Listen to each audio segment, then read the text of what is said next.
Welcome, welcome, welcome. Hey, everybody.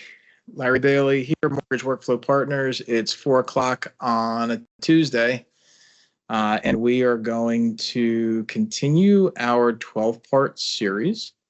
I'm gonna spend some time here at the top of our meeting just to make sure everybody knows that ICE Mortgage Technology dropped in the release notes.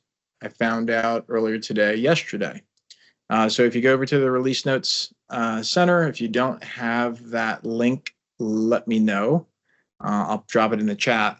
But at the very least, you should definitely check out the release notes for desktop and obviously web, two different kinds of release notes.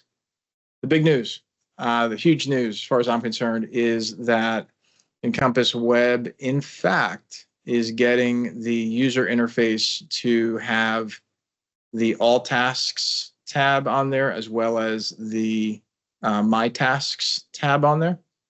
So if you haven't, if you're not a geek like me and you don't think that's a big deal, let me tell you what's a big deal.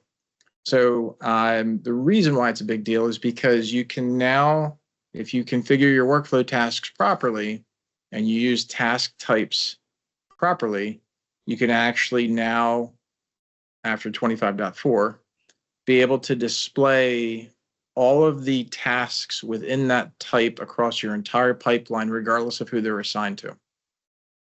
So it's a big deal. It's a really big deal. And if you're not the kind to leverage workflow tasks yet, I totally respect that. I get it. But I'm going to reinforce, as I do with all of my admin coachees, all the people that I coach through the Master Encompass admin coaching and certification course. You've got to show the value to your teams of what workflow tasks are all about.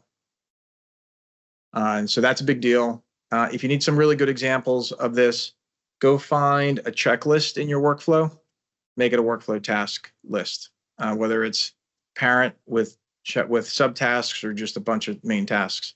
Another good example is go around and see who's running a spreadsheet to keep track of their loans for what things are outstanding.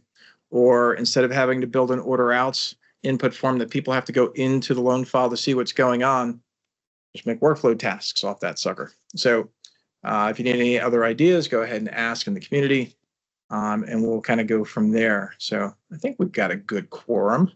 I'm going to go ahead and share screen. Yeah. So today is September 23rd, according to my calendar. And that means that we are going to talk about disclosure dynamics, compliance, and CD workflow. The last 2 weeks have been kind of packed because it's been about underwriting and secondary. This is kind of blasé with disclosure, but I'm going to tell you why it's, of course, the biggest thing in any workflow is getting the disclosures correct and what we can do about it. And what I'm going to do about it in my fictitious mortgage company. That's what this whole 12-part series has been about. Right. So if you haven't checked out these other recordings, you'll find them in the resource center. Just go ahead and look for the titles and check them out.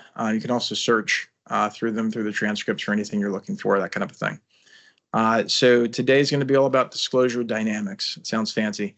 And it is, honestly.